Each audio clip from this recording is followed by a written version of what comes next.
बच्चों, कैसे हैं आप सब? आशा करती हूँ आप सब अच्छे होंगे, स्वस्थ होंगे। स्वागत है आपका इस कक्षा में। आइए आज हम पढ़ते हैं व्याकरण का पाठ 8 सर्वनाम। सर्वनाम मतलब सबका नाम। ठीक है, तो जैसे हम संज्ञा से संबोधित करते हैं किसी को उसके नाम से, या मतलब कोई भी वस्तु है, कोई भी चीज़ है, कोई प्राणी है, कोई इंसान है, तो हम जैसे उसको नाम से संबोधित करते हैं मतलब संज्ञा से।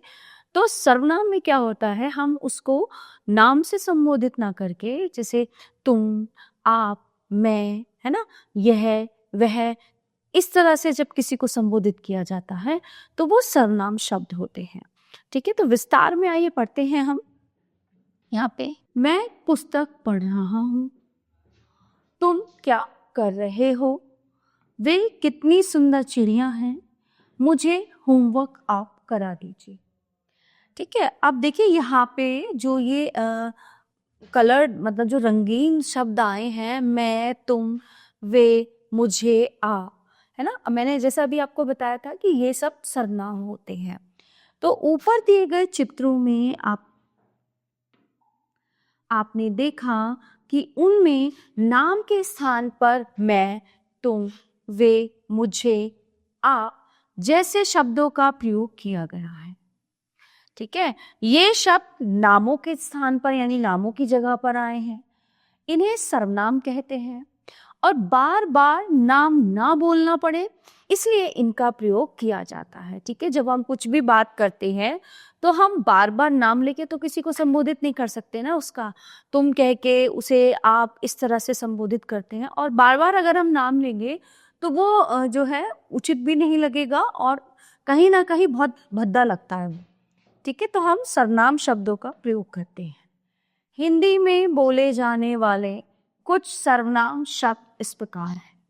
जैसे अपने लिए, अपने लिए मैं होता है, तो मैं के अलावा हम कैसे संबोधित कर सकते हैं अपने आप को? मेरा, मुझे, मुझसे, मुझ में, मेरे लिए।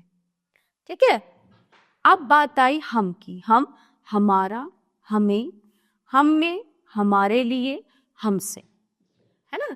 यहाँ मैं आया, यहाँ पे हम आया। अब आता है सामने वाले, सुनने वाले के लिए। जो सामने वाला मतलब जिससे तुम बात कर रहे हो ना, सामने वाला, तो और जो हमारी बातें सुन रहा है, तो उसके लिए क्या क्या शब्द इस्तेमाल हो सकते हैं? जैसे तुम, छोटों के लिए होगा तुम्हारा, तुम्हें, तुमसे, तुम में, तुम्हारे लिए। तो अपने से छोटों के लिए हम इस तरह से उन्हें संबोधित कर सकते हैं। आगे आया आप। आप हम बड़ों के लिए, है ना, सम्मान के तौर पर हम करते हैं आपका, आपने, आप पर, आप में, आपके लिए। ठीक है, तो अगर छोटों को संबोधित करना है तो तुम, तुमसे, और बड़ों के लिए हम आपका प्रयोग करते हैं क्योंकि उनको सम्मान देने के लिए। अब आगे आता है किसी और के लिए। किसी और मतलब जैसे वह, वे, उनके लिए, तो वह के लिए हम इस्तेमाल करेंगे उसका, उसे, उससे, उसमें, उसके लिए। ठीक है, वे का हम इस्तेमाल करेंगे उनका, उन पर, उनसे, उन्हें, उनके लिए। ठीक है, अब आगे चलते हैं।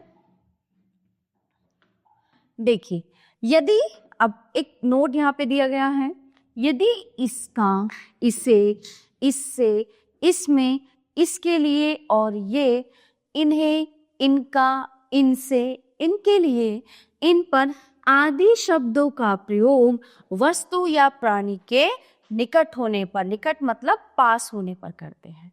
ठीक है, तो ये था सर्वनाम। तो इस पाठ से हमने क्या सीखा कि नाम के स्थान पर भी हम कुछ शब्द प्रयोग कर सकते हैं। अपने लिए मैं, हम, छोटों और बराबर वालों के लिए तुम, बड़ों के लिए आप, तथा किसी और दूसरों के लिए यह वह शब्दों का प्रयोग किया जाता है। प्यारे बच्चों, ये पाठ यहीं पे समाप्त होता है। आशा करती हूँ आपको अच्छे से समझ आया होगा। मिलते हैं अगली कक्षा में। धन्यवाद।